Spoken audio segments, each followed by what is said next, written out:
महात्मा उपासक डॉक्टर सोहनराज तातेड़ पुनरुत्थान और आत्मविज्ञान के बाद अब ला रहे हैं सनातन सत्य, जैसी दृष्टि वैसी सृष्टि, कुदरत, कुदरती रचना एक कुदरत के कानून से शाश्वत सुख की प्राप्ति।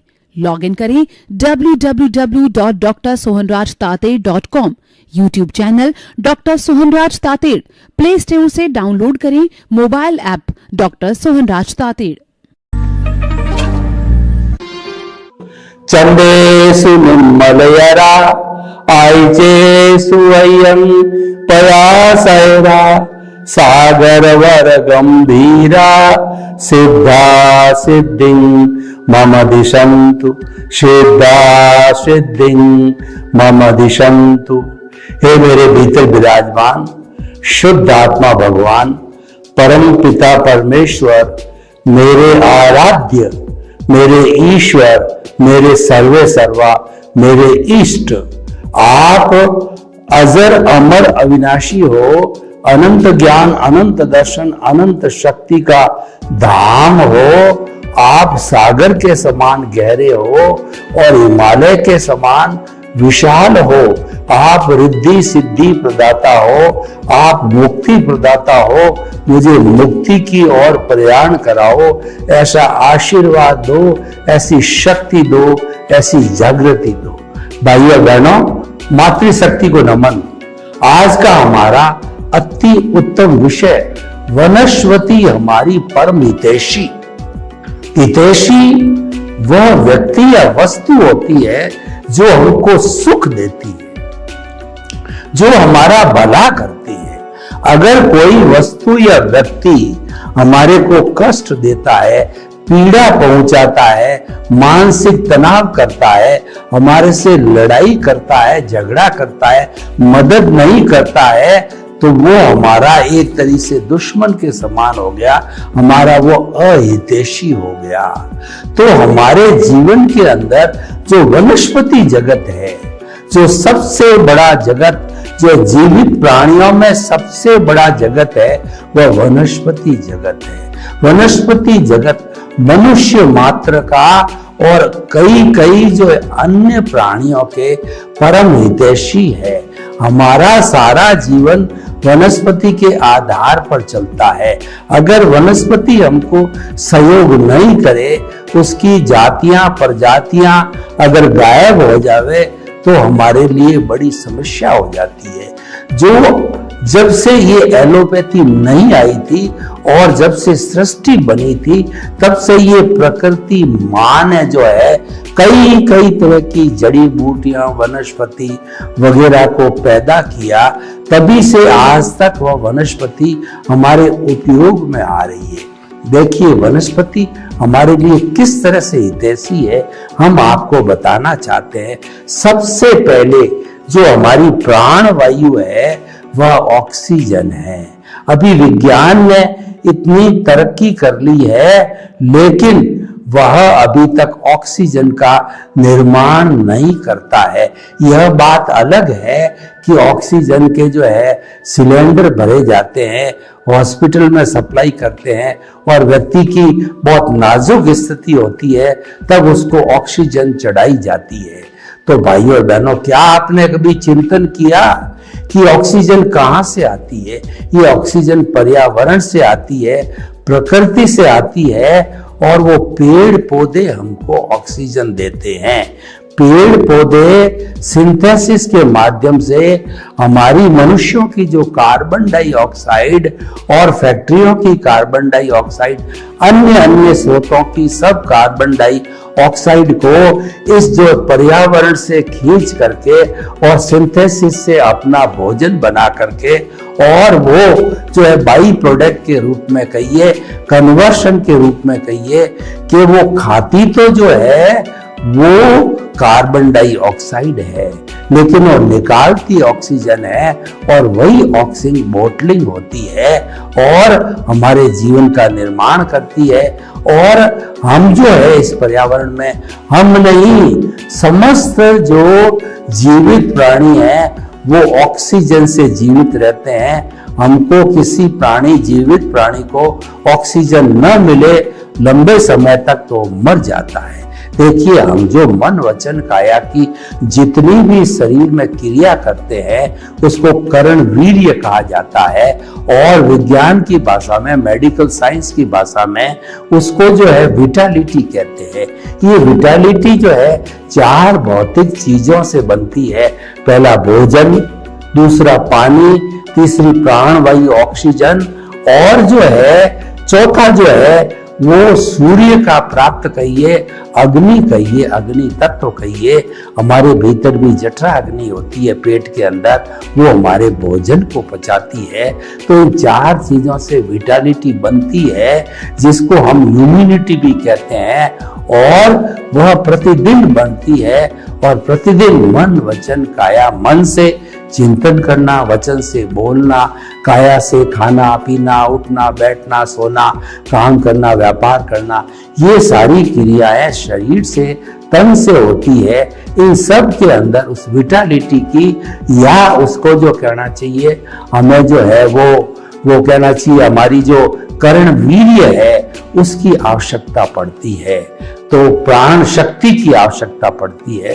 तो भाइयों और बहनों, हम आपको ये बताना चाहते हैं कि कितना बड़ा परम हितैषी हमारी जो है ये वनस्पति जगत है। हमारे पास में पैसों के बोरे भरे पड़े हैं और ऑक्सीजन न हो, अंतिम समय में जब आदमी की जो है श्वास लेने की जो है वो प्रक्रिया धीमी हो जाती है, ऑक्सीजन चढ़ाई जाती है, ऑक्सीजन न हो तो वह नोटों से भरे हुए बोरे क्या काम के हैं, उसको तो ऑक्सीजन चाहिए।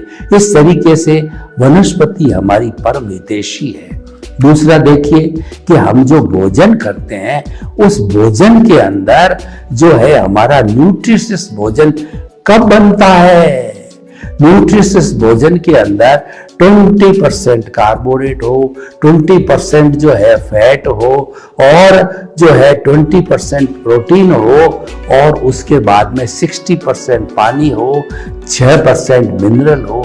इन सब के मिलने से जो है न्यूट्रिशियस भोजन होता है और वो हमारे शरीर को स्वस्थ रखता है। तो प्रोटीन कहिए या जो है आप जो है वो मिनरल्स कहिए, ये सारे जो है हमारे वनस्पति जगत, फ्रूट्स, सब्जियां वगैरह के अंदर मिलते हैं। वो सब्जी और फ्रूट्स जो है वनस्पति जगह से ही आते हैं। और वनस्पति जगह जैसे आम है तो आम का पेड़ है, वो आम का पौधा देता है, एप्पल है, बनाना है, अंगूर है, ये जितने भी हमारे फ्रूट्स हैं ये सब पेड़ पौधों से आते हैं, और पेड़ पौधे जो है वनस्पति कहलाते हैं। तो भाइयों बहनों, हम आगे चलते हैं तो आप देखिए कि वनस्पति जो है यानी कि ये पेड़ पौधे, जंगल जिसको बोलते हैं, ये जहाँ घने होते हैं तो घने होने के कारण जो है वर्षा होती है, यानी कि जो हमारा पानी भाप से ऊपर उड़ जाता है बादलों के अंदर, तो वो सारे बादल जो है गरज करके जो बरसते हैं वो सारा जो है हमारे इन पेड़ पौधों की सहायता से जो है वो वर्षा होती है। आजकल वनों की बहुत कटाई हो रही है, इसलिए बरसात की कमी हो गई है, और बरसात की कम होने से हमारा अंडरग्राउंड पानी का स्टोरेज है, कुएं है और तालाब है, बावड़ियां है, वो सारे सूख गए हैं। और हमको जो है बाहर का स्रोत कैनाल है, वो कैनाल भी डैम से पानी आता है, और डैम में भी मुख्य स्रोत है वो हमारी वर्षा का है।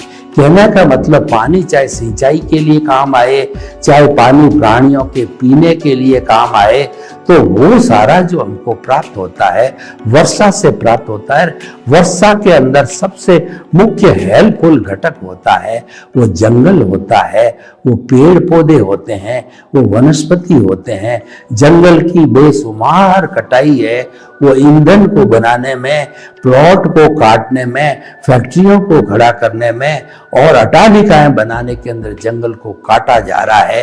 यानी व्यक्ति के अंदर लोभ की प्रवृत्ति बहुत ज्यादा बढ़ गई है। धन कमाने के लिए वो इस वनस्पति, जो जंगल की वनस्पति है, उसको काट रहा है। वनस्पति नहीं, सब जो हमारे जो 5 मूल तत्व है जिससे प्रकृति बनी है, जिससे कि कॉस्मोस बना है, सृष्टि बनी है, ब्रह्मांड बना है, पृथ्वी, जल, अग्नि, वायु और आकाश, इन 5 तत्वों से ये हमारी जो नेचर माँ है, प्रकृति माँ है, ये समस्त असंख्य अनंत जीवित प्राणियों जो कि 84 लाख जीवा योनि बर्थ प्लेसेस के अंदर आते हैं, उन सब का भरण पोषण करती है।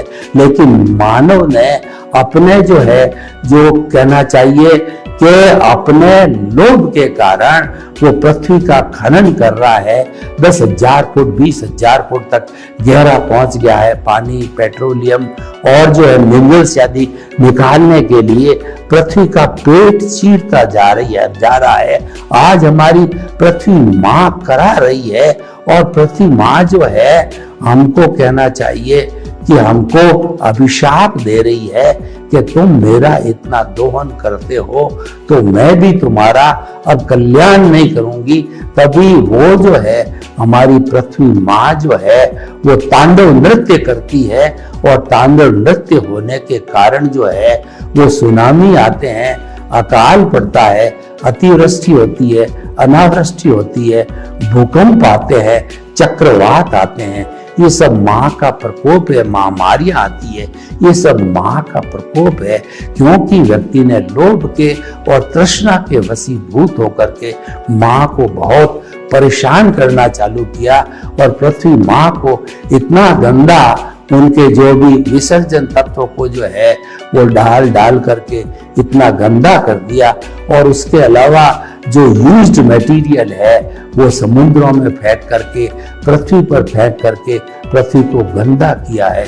इस तरीके से हमारा पृथ्वी जो तत्व है, जो कि हमारा प्राण तत्व है, और उस पृथ्वी के ऊपर ही सारी वनस्पतियां जो हमारी हितैषी है वो उगती है।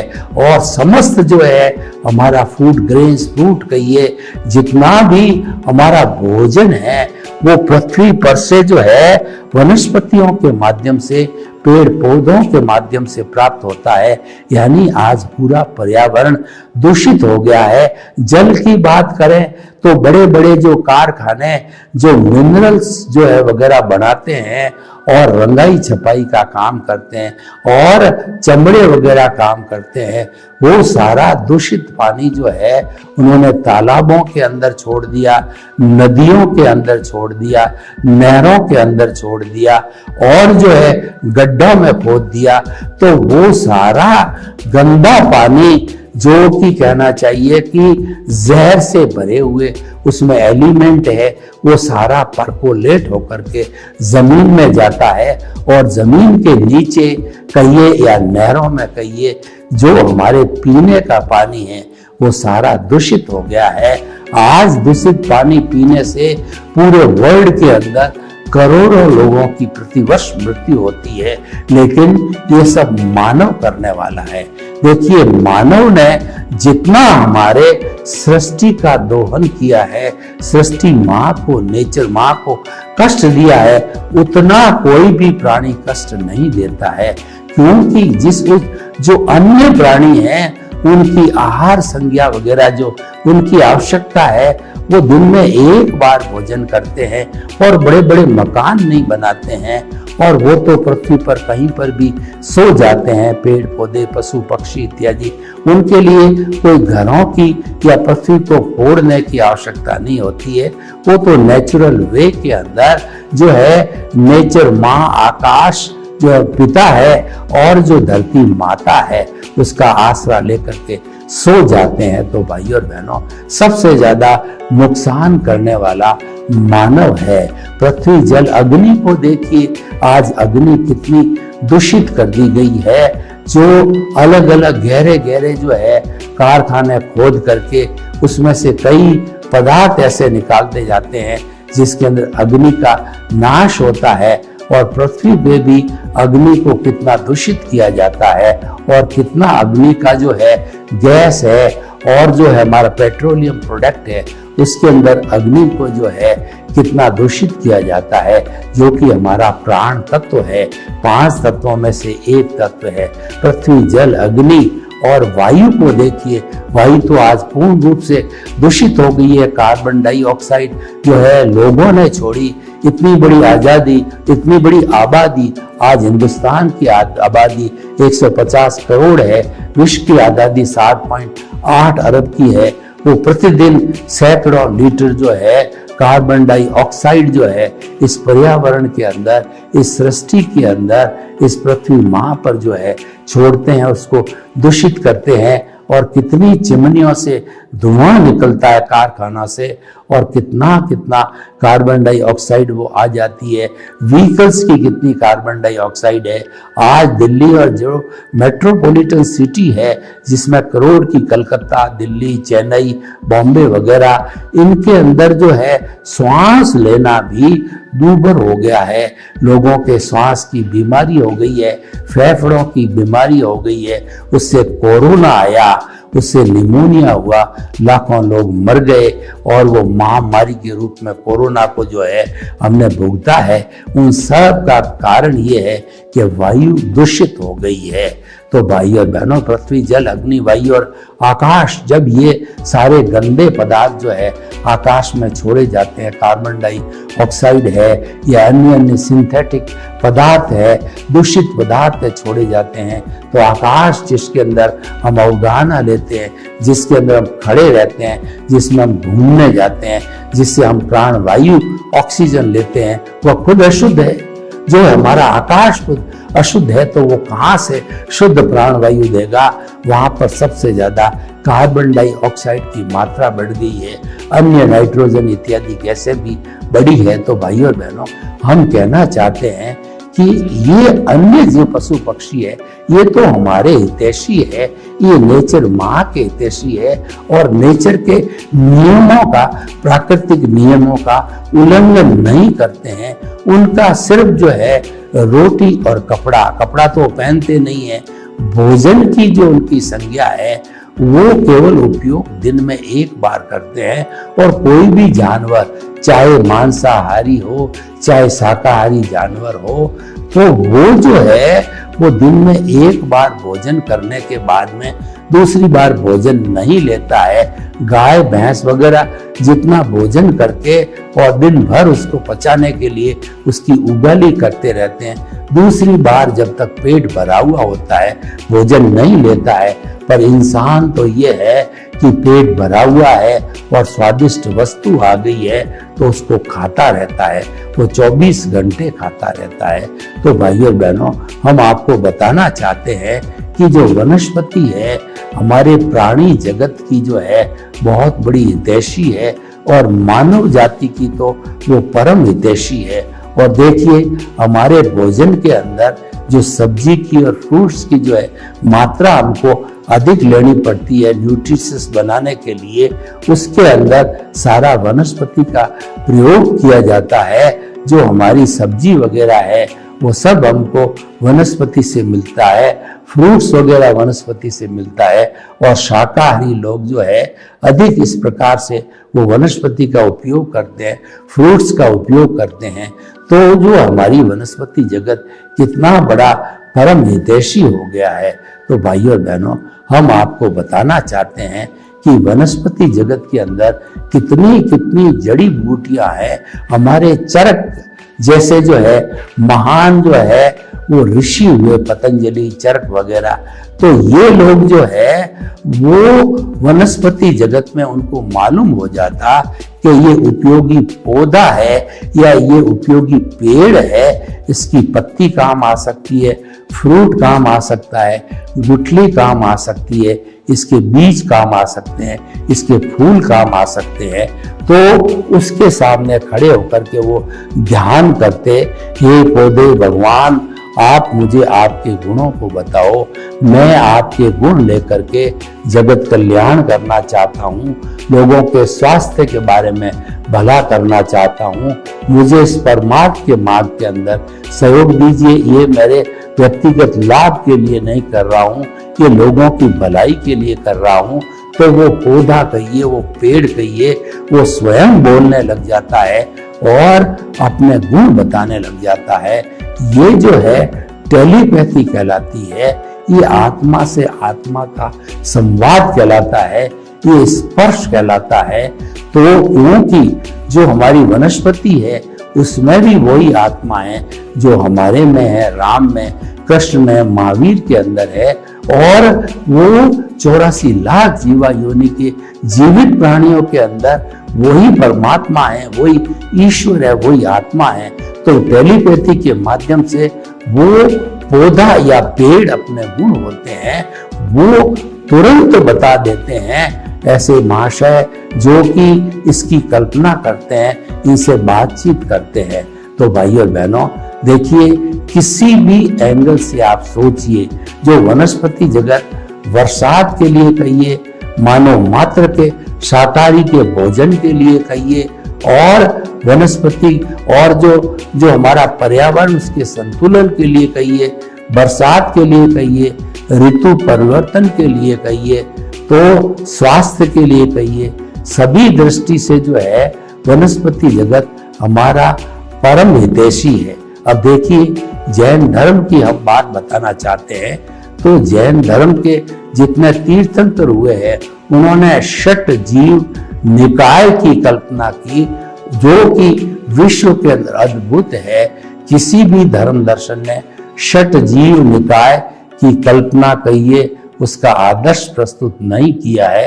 केवल जैन दर्शन ने कहा है कि पृथ्वी काय, अप काय, तेजस काय, वायु काय, वनस्पति काय और तृष काय, ये 6 जो है जीवों की कैटेगरी होती है। पृथ्वी काय का अर्थ होता है कि पृथ्वी पूरी स्वयं अपने आप में एक जीव है। जब तक उसको फोड़ा नहीं जाता है चट्टान रूप के अंदर, वह एक काय है जो कि असंख्य जो है, अनंत जो है, जो निगोद के जीव है उनका आसरा है, उनका जो है वो घर है, उनकी वो काया है। और जब उसको फोड़ा जाता है तो एक मिट्टी की डली के अंदर असंख्य निगोद के जीव है, सब मर जाते हैं। तो इस पृथ्वी काय को जो है उन्होंने, वैज्ञानिक लोगों ने कहिए और हमारे तीर्थंकरों ने कहिए, हमारे आचार्यों ने कहिए, उन्होंने जो है इसको एक पूरा जो है उसके अंदर आत्मा का निवास बताया है। और अपकाय मतलब पानी, और वैज्ञानिक लोग कहते हैं कि उन्होंने एक्सपेरिमेंट किए कि पानी की एक बूंद के अंदर 34,000 निगोद के जीव है। क्योंकि ये पृथ्वी काय, अपकाय इत्यादि है, वो एक ही पूरा जीव है। तो पूरा जीव एक ही होने के कारण जो है वह जो है अनंत और जो असंख्य जो है जीवों का आधार बनता है। पृथ्वी काय, अप काय, तेजस काय। तेजस काय जो अग्नि है हमारी, चाहे वह खान के अंदर अग्नि जलती हो, बाहर जलती हो, तो उसके अंदर असंख्य जो है चेतनामय जीवों का सहारा जीवन होता है, अस्तित्व होता है। तो पृथ्वी काय, अप काय, तेजस काय, वायु के अंदर थेफेक्स नाम के जो है वो परमाणु रहते हैं, और वो परमाणु जो है थेफेक्स नाम के जो वायरस रहते हैं, तो उन वायरस से जो है ये वायु फैलती है, और वो वायु जो है फैल करके और वो हमारे तक जो है प्राण वायु के रूप में आती है। पृथ्वी काय, अप काय, तेजस काय, वायु काय और वनस्पति काय जिसकी हम चर्चा कर रहे हैं, ये वनस्पति जो है वह पूरी जो है वो अपने आप के अंदर सबसे बड़ी जो है एक काया का रूप है। ये जीवित प्राणियों का बहुत बड़ा भंडार है। पृथ्वी काय, अप काय, तेजस काय, वायु काय, वनस्पति काय और तृष काय के अंदर ये तो सारे जीव इतने थे, वो एकेंद्रिय थे, और बाकी के जो जीव है तृष काय में द्विंद्रिय, त्रिंद्रिय, चतुरेंद्रिय और पंचेंद्रिय रूप के अंदर जो अलग अलग इंद्रियों वाले होते हैं, और पृथ्वी काय, अप काय, तेजस काय, वायु काय जो है वह और वनस्पति काय वो तो एक जीवी होती है और एक इंद्रिय वाले होते हैं। उनके स्पर्श इंद्रिय होती है, 2 इंद्रिय वाले स्पर्श दर्शन होता है, 3 इंद्रिय वाले स्पर्श दर्शन घ्राण होता है और 4 इंद्रियों वालों के स्पर्श दर्शन घ्राण चक्षु होता है और 5 इंद्रियों वाले स्पर्श दर्शन घ्राण चक्षु श्रोतेंद्रिय होती है। तो इस तरीके से सारा वो तृष्काय कहलाता है। ये सारा जो है हमारा ये कहना चाहिए सृष्टि है, ये हमारा तत्व है। तो भाई और बहनों, हम ये कहना चाहते हैं कि वनस्पति जगत पूरा हमारा परम हितैषी है। सर्वे भवन्तु सुखिनः, सर्वे सन्तु निरामया। लोग के जीवों को सुख मिले, शांति मिले, आनंद मिले और सभी धीरे धीरे हम शाश्वत सुख को प्राप्त हों। आपके प्रति मंगल। महात्मा उपासक डॉक्टर सोहनराज तातेड़ पुनरुत्थान और आत्मविज्ञान के बाद अब ला रहे हैं सनातन सत्य, जैसी दृष्टि वैसी सृष्टि, कुदरत, कुदरती रचना, एक कुदरत के कानून से शाश्वत सुख की प्राप्ति। लॉग इन करें www.drsohanrajtated.com, YouTube channel doctor Sohanraj Tated, Play Store से डाउनलोड करें mobile app doctor Sohanraj Tated.